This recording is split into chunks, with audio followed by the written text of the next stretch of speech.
Welcome to the Vocal Fries Podcast, the podcast about linguistic discrimination. I'm Carrie Gillen. And I'm Megan Figueroa.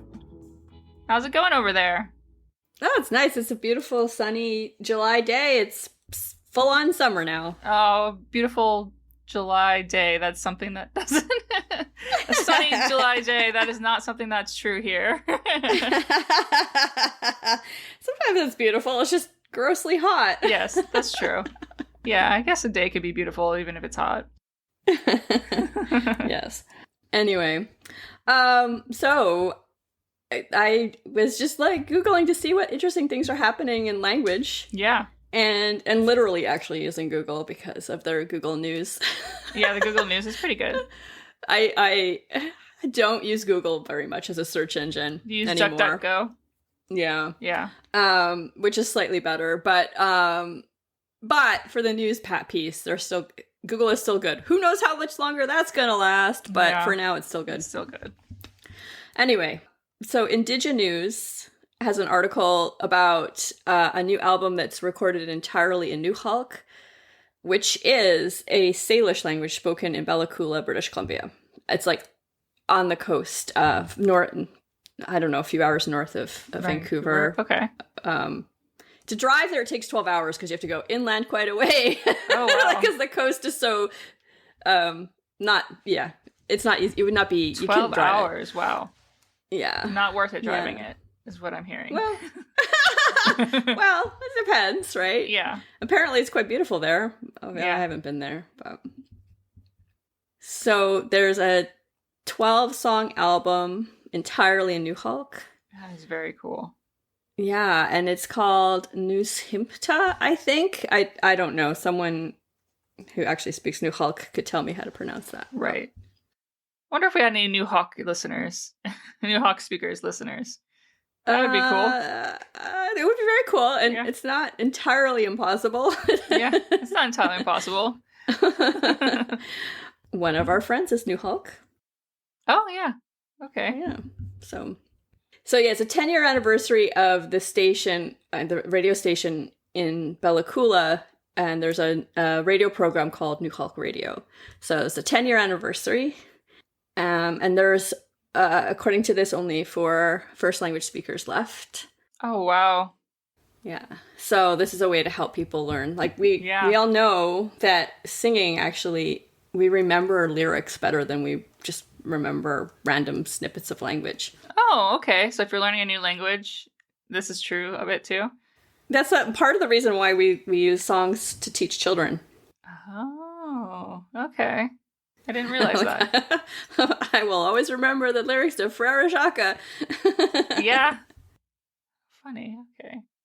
And there's probably like neuroscience behind that. Yeah. I've never read up on it. Yeah. Yeah. I'm sure there are studies.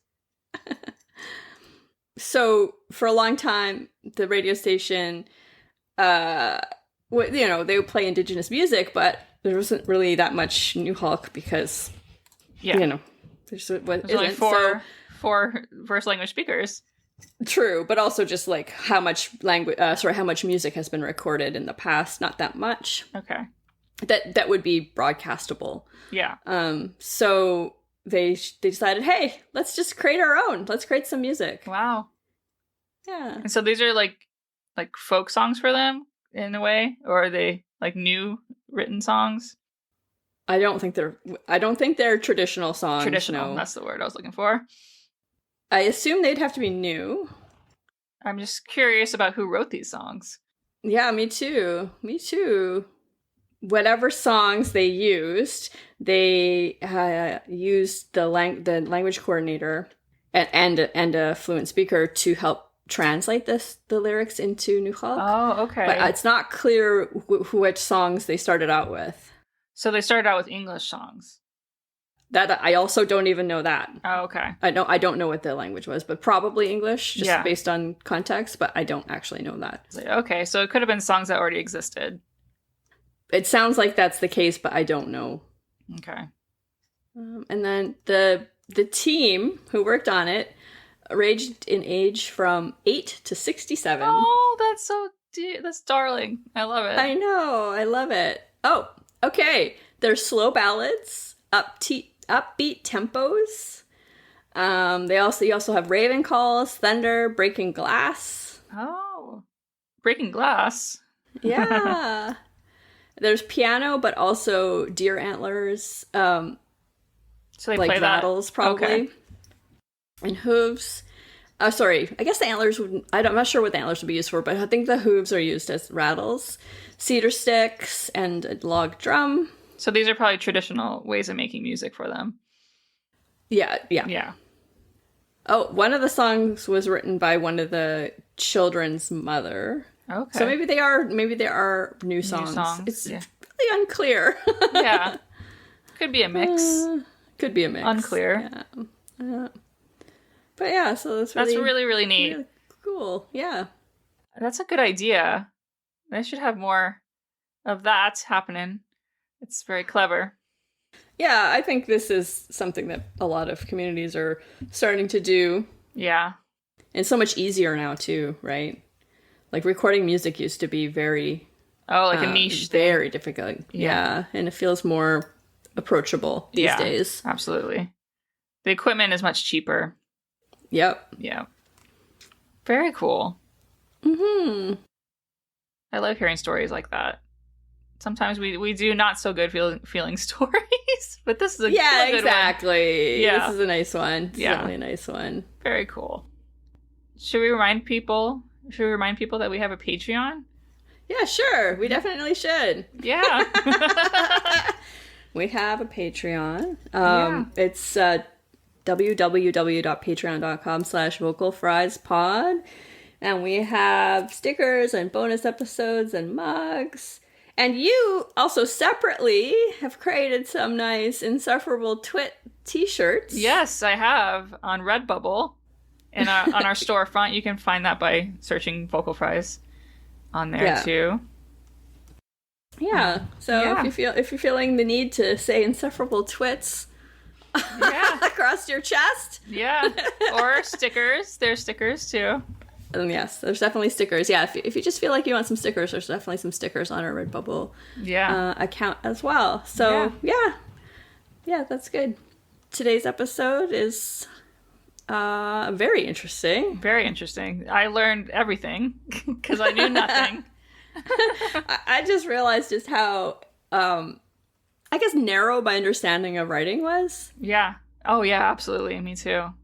I really wish that I had more artistic bones in my body because I really feel like it would be such a cool thing to be a part of. Is like what our guest is a part of. Exactly. So. Absolutely. So I hope you enjoy.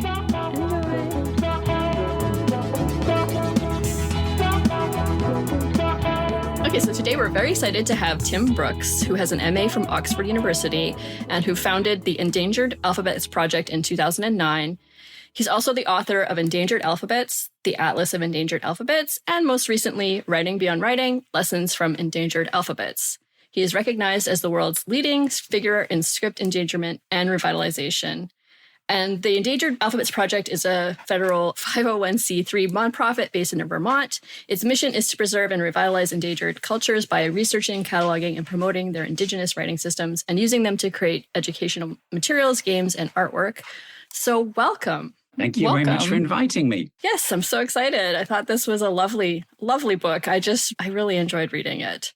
So our first question is, why did you want to write Writing Beyond Writing, Lessons from Endangered Alphabets, and why now? So I think of the Endangered Alphabets and my work in it as the voyage out and the voyage back. So I started the whole thing as, believe it or not, a wood carving project back in 2009, which was exhibited in 2010.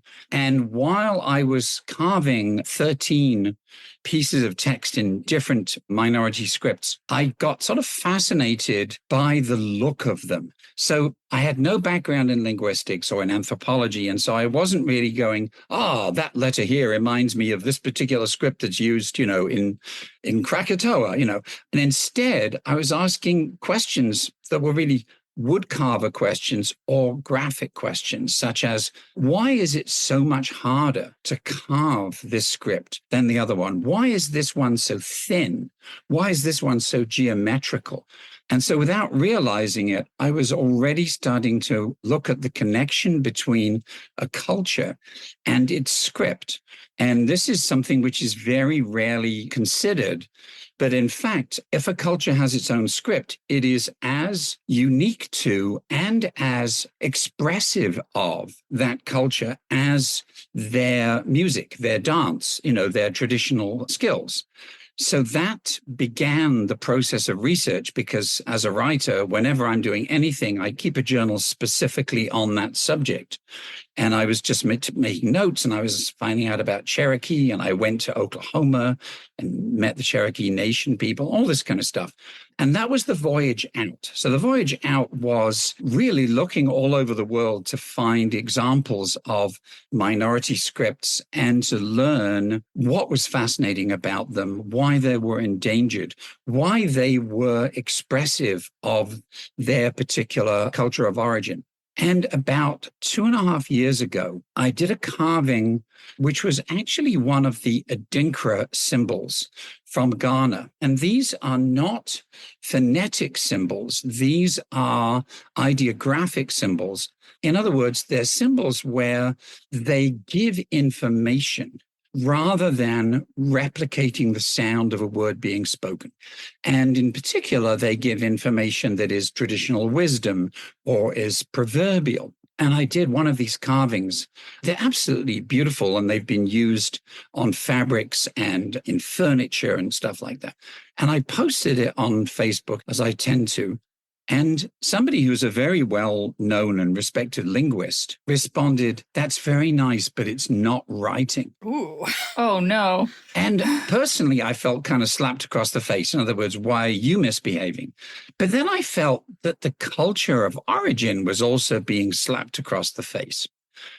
So I started asking myself, this is what I get for not having a PhD in linguistics. I don't even really know what writing is, How does he say this is not writing? Where are the boundaries? What's the definition? And what I discovered was that smack bang in the heart of our definition of writing, and by our, I mean the Western world, Western Europe, North America, right in the heart of our definition is a kind of discrimination right there. And what I found was that when the Europeans and subsequently the Americans went off exploring and conquering and sending missionaries and all this kind of stuff, they encountered all kinds of methods of conveying information visually and manually all over the world. Their mentality, though, was twofold. One, if it is in any sense graphic or pictorial, it's childish. It's a sign of cultural, intellectual immaturity. Because, of course, in our Western culture, when we are children, we're allowed to draw, but after that, we're forced to write. So writing, Right. therefore, becomes de facto a sign of maturity. But the other thing was, and this has to do with power. I mean, so much of this is about power. So when you have European culture from, say, the 16th century onwards, sending out emissaries around the world, there is this underlying assumption we are better than whoever we encounter. We are superior, and we can show you that we are superior by shelling your port.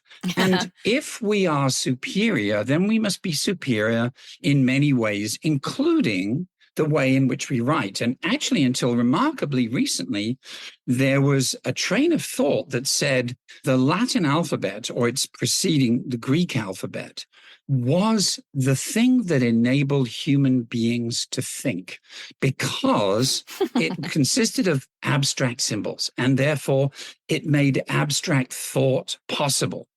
And of course, this was news to the Chinese, who are using a completely different system that is not straightforward, phonetic, and abstract. And Confucius was writing philosophy when the ancient Britons were painting themselves blue with woad and, trying to repel invaders. It was an entirely self-serving definition. If we are superior to you, our writing system must be superior to you. And therefore, your versions must be inferior, which shows that ours is superior. It's all about that process of feeling superior and having the power or the might to be able to enforce that. Do you have a better definition of writing that you've come up with? Oh, that's a great challenge. I really don't, but I have an analogy, which is going to kind of have to do for now. And of course, you see, by nature, I'm not a scholar, I'm an essayist. And so I have the freedom to say, here's an idea, and I kind of throw it out there and let people play with it rather than saying, I've done the hard work and this is the answer. Okay, so here's what I say. When COVID hit and I started doing Zoom video talks and stuff like that, I went to a friend of mine called Patricia Julian, who is a professor of composition at the University of Vermont. And I said, could you compose some theme music? This will be our ID, like the Doctor Who music, still used 60 years later or whatever. And she said, okay, so what kind of feel do you want it to have? And I said, I kind of like it to have an island feel, because so many of, for example, the islands of Indonesia had their own traditional script, which is now highly endangered or not in use at all. And so in my mind, when I'm thinking endangered alphabets, I'm thinking of islands, particularly because an endangered alphabet is almost always a symptom of an endangered culture. And so that business of isolation and islandness is part of that. And so she came back with this wonderful, wonderful thing that you can hear on the Endangered Alphabets YouTube channel. And there's some waves, and then there's some sounds that could be birds. And I also said, I kind of like the Javanese or Balinese gamelan orchestra type of music. And so there's some gentle gong type stuff going on. And as I was writing beyond writing, and I was asking myself exactly the same question you just asked, I thought about what is the definition of music? And I thought, in 1900 in the West, the most popular form of music was marches, military marches. And so you would have defined music as being, this is what the scale needs to be. These are the rhythms that are permissible. This is the instrumentation that we accept. And what has happened to music in the last 120 years is that it's really become much more of a big tent. It started embracing world musics. We've got different rhythms. We've got different instrumentation. We've got different sounds. So sound effects, unless you count Tchaikovsky's 1812, sound effects would not have been seen as being music, true music.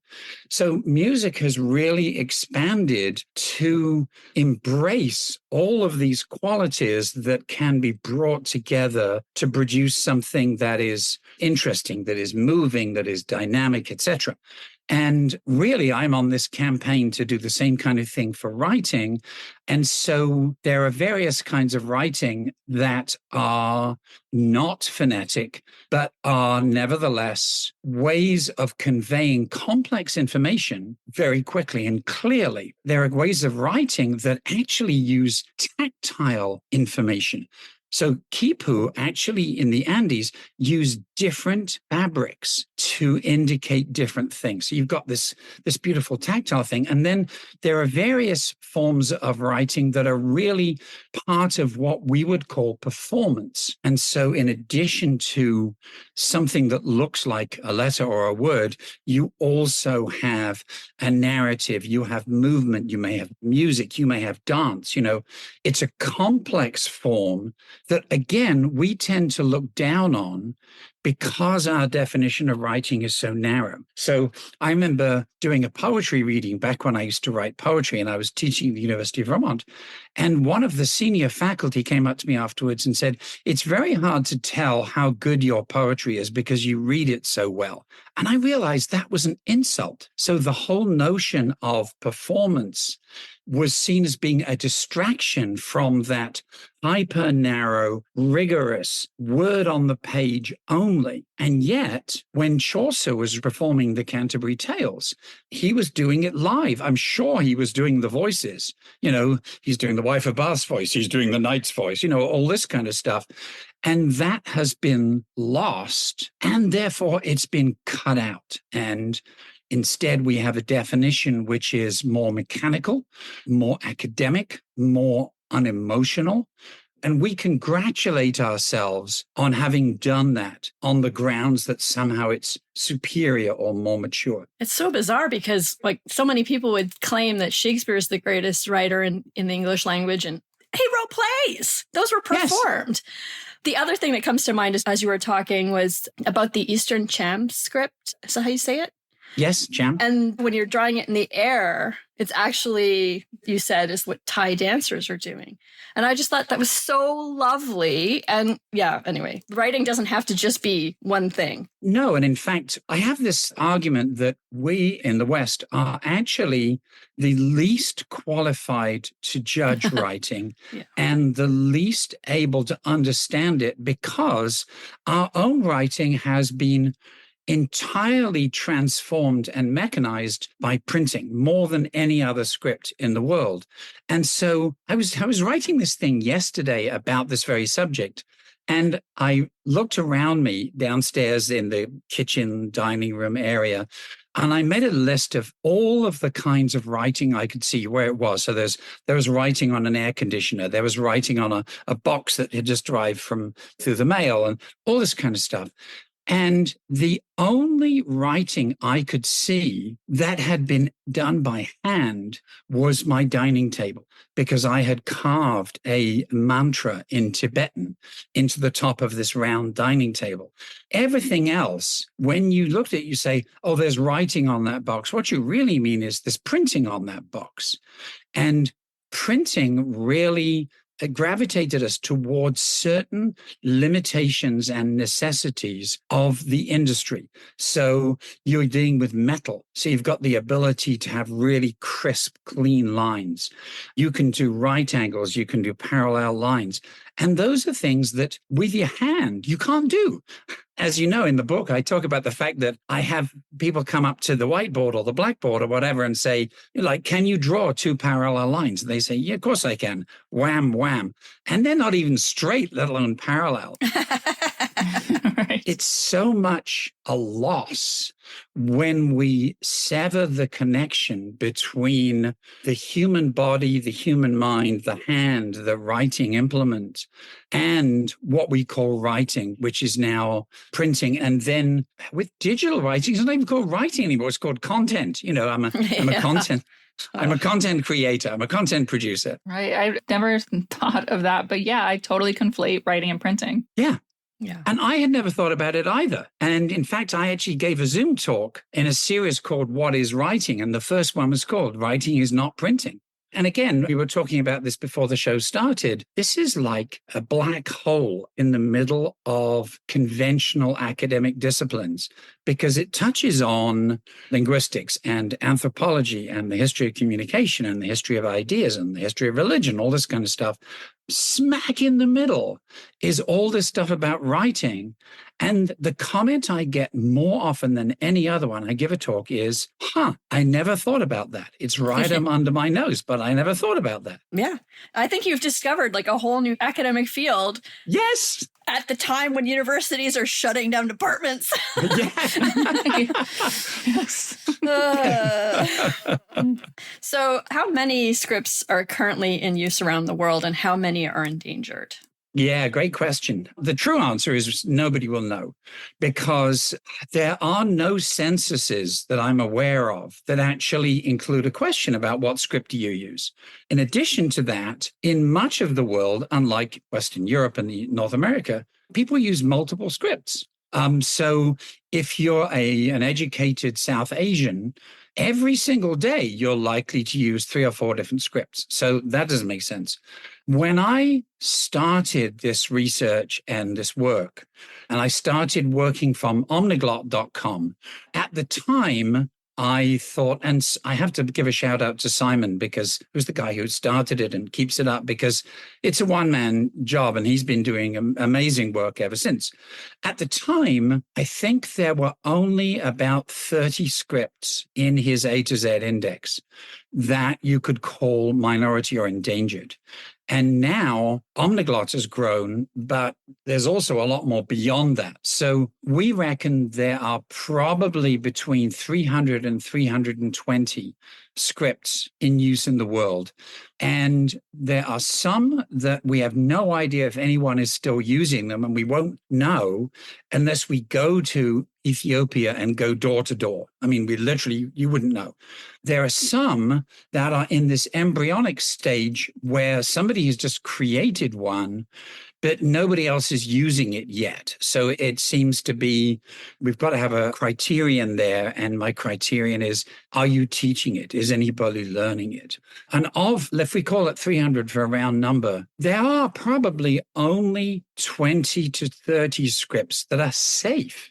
Because I was talking with a friend of mine who's Greek last week, and he said his kids write in Greeklish. And they speak Greeklish. Yeah. And Greek is a major script with an incredible history, but given its position in Europe, the invitation to abandon traditional Greek script is powerful to overwhelming. And that's Greek. Elsewhere in the world, you find scripts that are used by literally a handful of people, and it's hard to believe that they will survive. Although, and I'm sure you know this and you're going to ask me about this in a while, there's also this counter movement going on in terms of revitalization, which was not the case 15 years ago. Absolutely not. Yeah. So tell us about the revitalization movement. So there's just wonderful examples of this because they're all so passionate and they're all so human. And also, they also tend to come from the bottom up. So a script is endangered from the top down when one government sends in an army, basically. And you're talking about Cham, the kingdom of Champa was overrun by the emperor of Vietnam. Bam. So endangerment happens top down. Revitalization happens bottom up. So I got an email message from a young guy called Al-Sadiq Sadiq. And he is one of the Zagawa people. So the Zagawa live on the borders of Sudan and Chad. Very, very poor, very arid. The camel is extraordinarily important to them, as you would expect. So about 60 years ago, a veterinarian, created a script for the Zagawa language based on the branding marks used on camels. And so, you've seen brands in, the West, right? So typically you have a branding iron, which is a rod that is then bent into some configuration at the end. So therefore, every aspect of the letter is exactly the same width. It has to be contiguous. So for listeners, what I'm doing is I have my finger raised here, and I'm doing like a wobbly W, like the end of a potato masher, because if you're going to brand with a branding iron, that defines the shape of the letters. And so that's what the script looked like. And then subsequently it was updated somewhat, but it wasn't available in any kind of digitized form. And instead, if they wanted to communicate with each other, they had to go through Arabic. Now, the Zagawa are not an Arabic people. They are one of many peoples, across North Africa who were subjugated by the Arabs starting 1,000+ years ago. And so they had to go through the script of the conqueror in order to communicate with each other. And he was crowdfunding a campaign to raise the money to digitize the script, which is called Berea. So I publicized it and I did a carving in Berea and I showed it to people, and he raised the money, and the script is now in the process of going through the Unicode. Oh, wow. And there are things like that happening in Bali. The governor of Bali has actually set aside a whole series of provisions for revitalizing the traditional Balinese language and literature. Because what he realizes is if you revitalize the language, but people can't read anything that was written 50 years ago or more, then your entire literature is lost. And when Indonesia attained independence after World War II, 17,000 islands, what are you going to do? 6 major religions, all these different languages and scripts. And so they said, okay, so we're going to have one official language, which essentially was Malay, and we're going to have one official script, which was the Latin alphabet. And immediately in the schools, people stopped teaching their traditional scripts and they started teaching the Latin alphabet.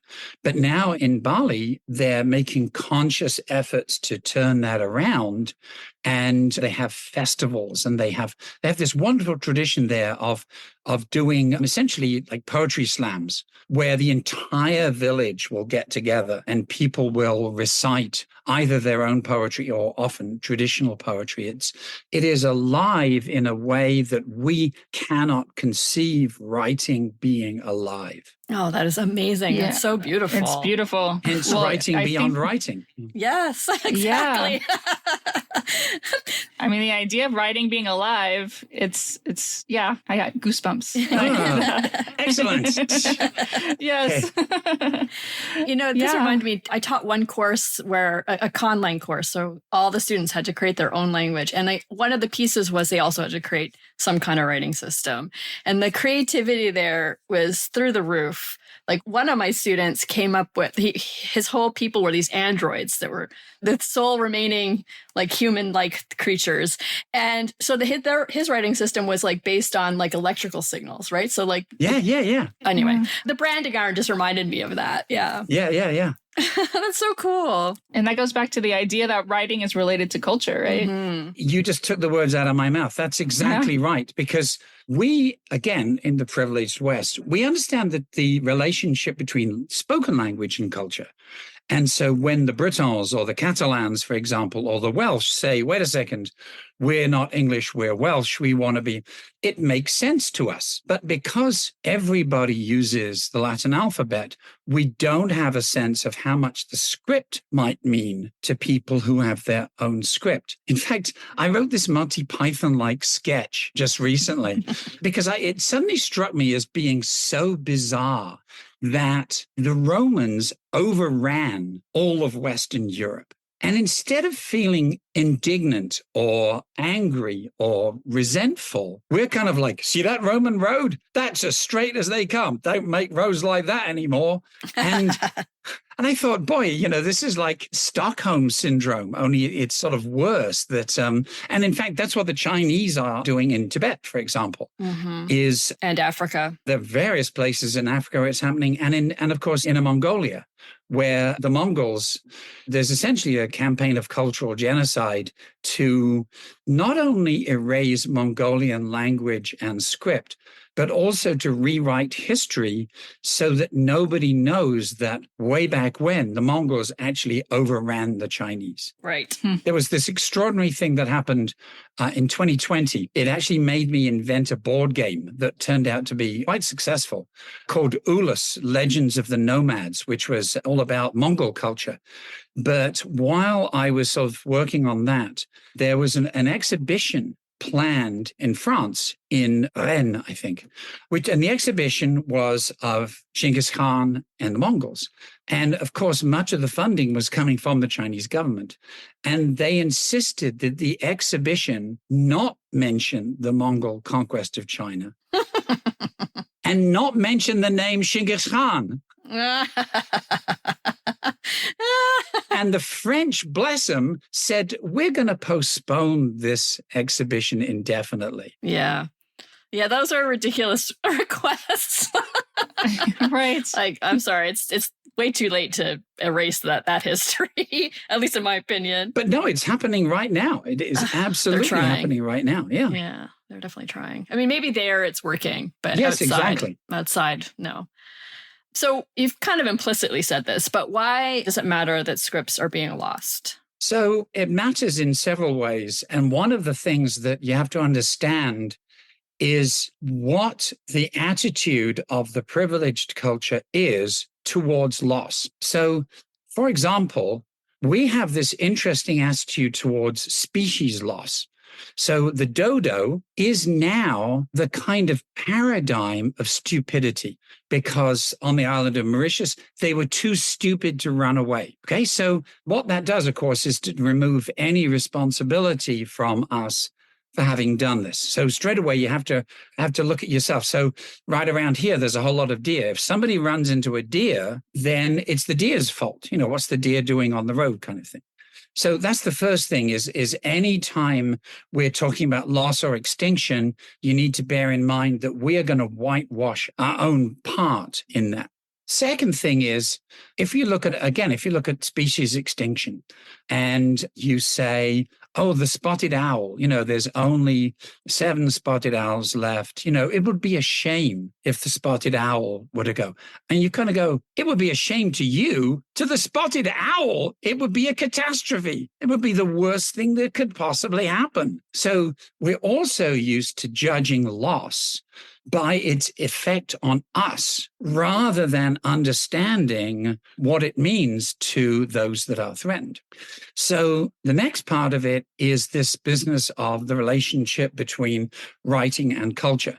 So there are lots of people, and in my mind, I have this 19th century Englishman or this 20th century American businessman saying, oh, why can't they all speak English? You know, wouldn't it be much more convenient?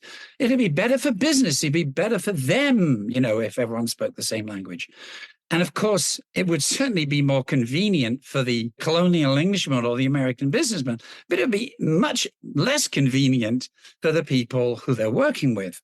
And finally, we get to the notion that if we feel we are superior to somebody else, then to eradicate their language or their script or their customs or whatever is actually a good thing, because we're doing them a favor. And again, this is like the Romans giving the Britons straight roads and aqueduct and stuff like that. It's like, oh yeah, they overran us and they used our captives' heads for kicking around their camps, and that's how football was invented, you know, but they gave us straight roads, you know. So when you see it from the other point of view, you realize that the situation is almost inexpressibly different. And I didn't really understand this until 2012, when I went to Bangladesh, and I was doing some public health work, and I met some people from some of the minority cultures in Bangladesh who had not only been refused the opportunity to learn their own language in school, because there was now a national language they had to learn, or their own script, but their land was being taken away and given to majority settlers, very much like the settlements, you know, in Israel and Palestine. So I met this one guy who was from the Chakma people. So the Chakma are a very established minority who were so highly regarded by the British during the British Raj in India that they allowed the Chakma to essentially run their own business, to have their own legislature, to have their own courts, to have their own self-governments. But when Bangladesh became independent, the Chakma, like many others, were defined as being not Bangladesh citizens because they didn't speak Bangla or Bengali, the official language. Anyway, so this guy was telling me, and this guy is now a fairly prosperous middle-aged guy living in Dhaka, the capital. When he was a boy, he was living in a village in the Chittagong Hill Tracts, which is in the southeastern part of the country. And these are small villages in wooded and farmed areas. And he said his father was the greatest living Chakma writer. He was the Shakespeare of the Chakma people. And his father had collected an unparalleled collection of Chakma writings, some of which had been published actually during British occupation. And I actually saw a phrase book, a book of proverbs in English and in Chakma that had been printed in the mid-19th century, late 19th century. And so his father had collected all of these materials. And this guy said to me, the army came into our village twice. The second time, they killed my father and burned our house down. And he grew up never seeing the Chakma script. In the family, they spoke Chakma, but at school, he had to learn Bengali. And now he's in the capital, he's doing well, but he cannot read or write Shakma, his own language. So at a stroke, his connection to his family and his connection to his historical culture was erased.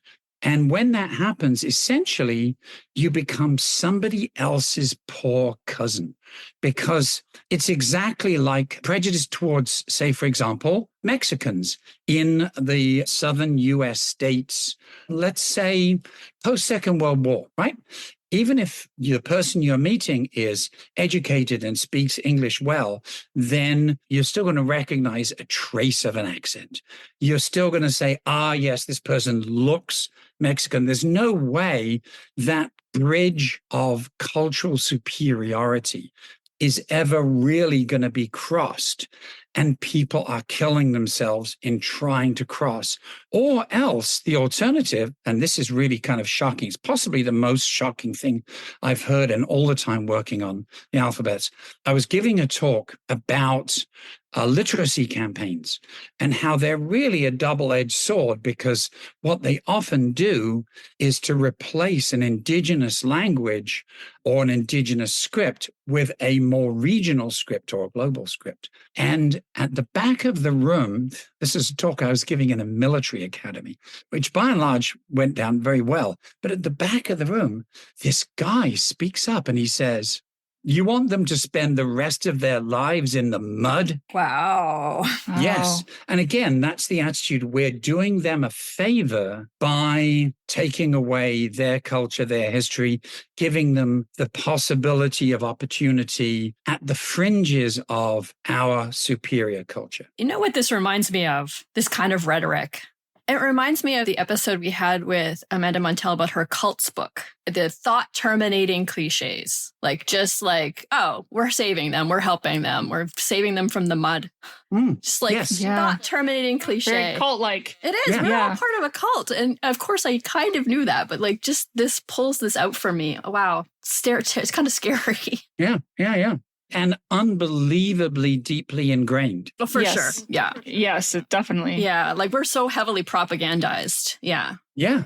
And obviously in Canada, you've been facing and trying to deal with this in a number of ways, in terms of the residential schools, in terms of language rights, all that kind of thing. And I have to say, the fact that this is proving to be so difficult is actually a sign that someone's trying to do something about it. Because when there is no such conflict and you don't have protests, etc., it's really a sign that nobody can really see there's a problem, or the people who are suffering the problem are not given a voice, or they've come to the point where they're saying, well, for example, I interviewed the guy who created the Osage script in Oklahoma. And right at the end of the 20th century, his own father said to him, "Don't bother trying to learn Osage. It's a dying language. It's a waste of time." So he actually created a script for Osage in part to keep the spoken language alive. Wow. That's so cool. Yeah. That is really cool. We just think about revitalization when it comes to spoken language so much, but now you've opened my eyes to the written part. It's just not what I've thought about before. Yes, and the reason why you can see this, but your listeners can't, I'm appearing before you in such threadbare rags, is because since the birth of the awareness of endangered languages, which really dates back to 1992, and the growing awareness of the need to document them, the need to teach them, the need to revitalize them, you actually have a certain amount of grant money or foundation money that is there for that kind of work. So since I started work on the endangered alphabets, I have constantly been looking for sources of funding for script revitalization or even script research, and there is none. It is just not in people's consciousness yet. And the endangered alphabet survives entirely on individual donations and the sales of books and carvings and whatnot, hence threadbare rags. Yeah. I mean, even when there is grant money, you're spending a lot of time just going after that money. Absolutely. It's exhausting. But yes, the fact that there isn't anything is quite shocking, although not really, because we don't think Not about really, it that but- much. Exactly. Hopefully there's a tide shift soon, Yeah. especially with your book and more and growing awareness. Interestingly enough, the tide shift is happening, but it's happening elsewhere. So South Asians are much more aware of this than we are, because when India was redefined after partition, obviously there were many things about that were catastrophic, but the basis of geopolitical determinacy was language. And so that meant that you have statehood and funding given to regional languages, which, of course, in Europe, you would get into a lot of trouble. I think of Gerard Piqué being booed when Barcelona were playing, or when he was playing for Spain, because he was pro-Catalan, right? But in India, you have, I mean, there are more languages every time anyone goes out to count them, but there are well over 1,000. And so this issue of what rights am I entitled to because of my identity? What respect is my people? Are my people?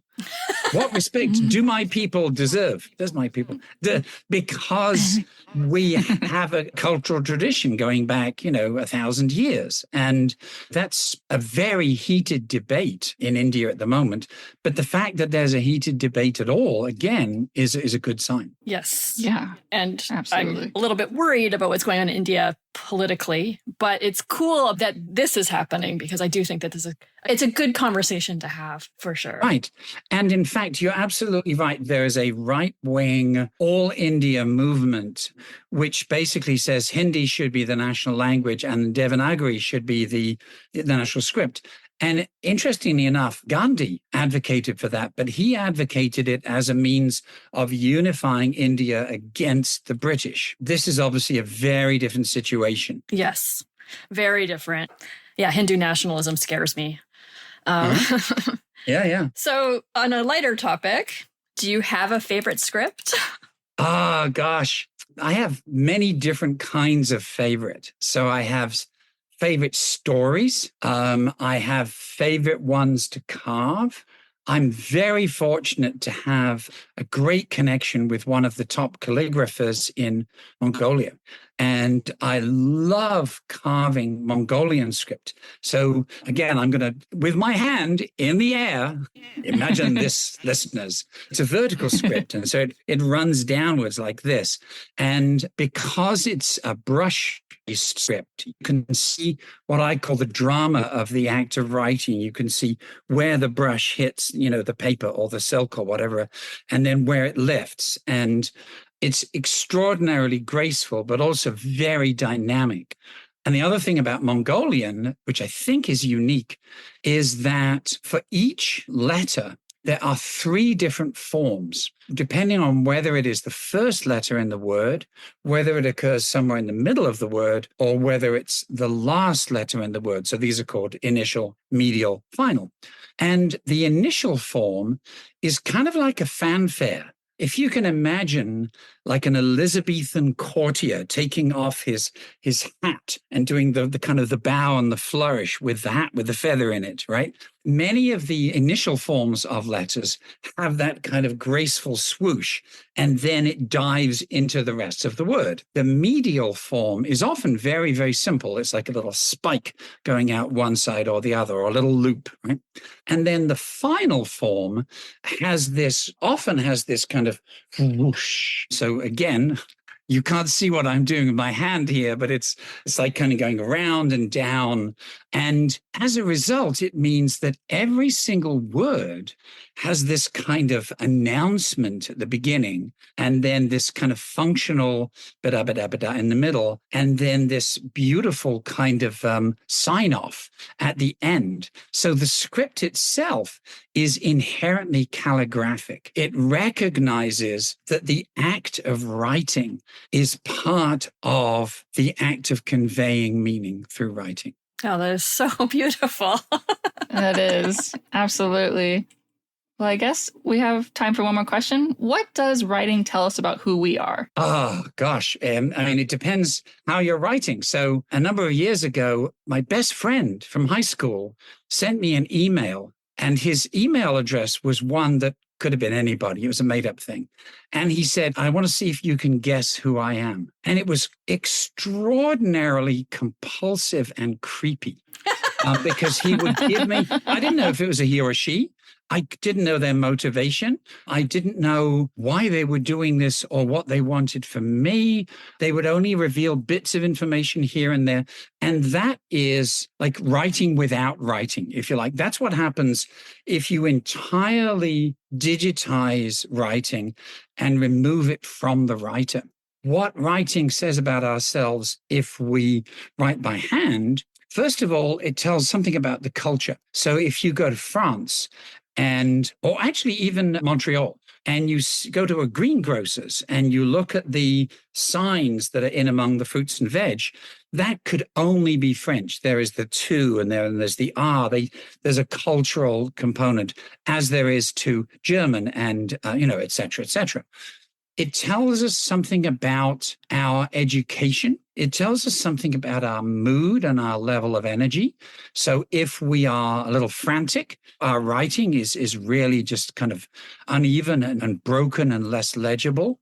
On the other hand, it can absolutely tell us if we are somewhat anal retentive, if everything is like perfectly written, like this. And the word autograph means self-portrait. Mm-hmm. Yeah. And so one of the things that I'm constantly asking myself is, how would I teach writing now if I were in charge of a school district? Would I teach it? I know how I wouldn't do it, which is to say, this is important and you're going to need to know how to do this when you grow up, because that's how most kids are taught most things. And instead, I think I might teach it in art class and give kids a whole variety of media like chalk and, a can of spray paint and like a big thick marker and a quill, a feather, and say, play around with this until it feels comfortable in your hand. Mm. And a guy who runs the best typography program in the world said to me, kids come to us, they don't know how to doodle anymore because everything is done with their thumbs, on their device. We have to teach them how to doodle in order to get a sense of where that manual manifestation of all of those muscles and all of those bones in the arm, where that comes from and how it plays out upon the page. That is so shocking. I just still doodle to this day. It's so shocking that kids are not doodling. Yeah. It's good for the brain too, for thinking. Yeah. Yep. Yeah, absolutely.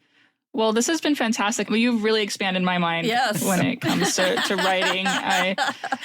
Yes. Yeah, absolutely. We really appreciate you being here with us today. Yeah, thank you. This has been so much fun. Oh, good. It's been so fun. Good. Yeah. And also, I'm really glad that you've given the show this much time, because one thing I've discovered is that you cannot explain endangered alphabets in less than 15 minutes. Right. Oh, yeah, absolutely. Or especially why it's important. Yeah, exactly. Yeah. 100%. Yeah. Well, we always leave our listeners with one final message. Don't be an asshole. Don't be an asshole.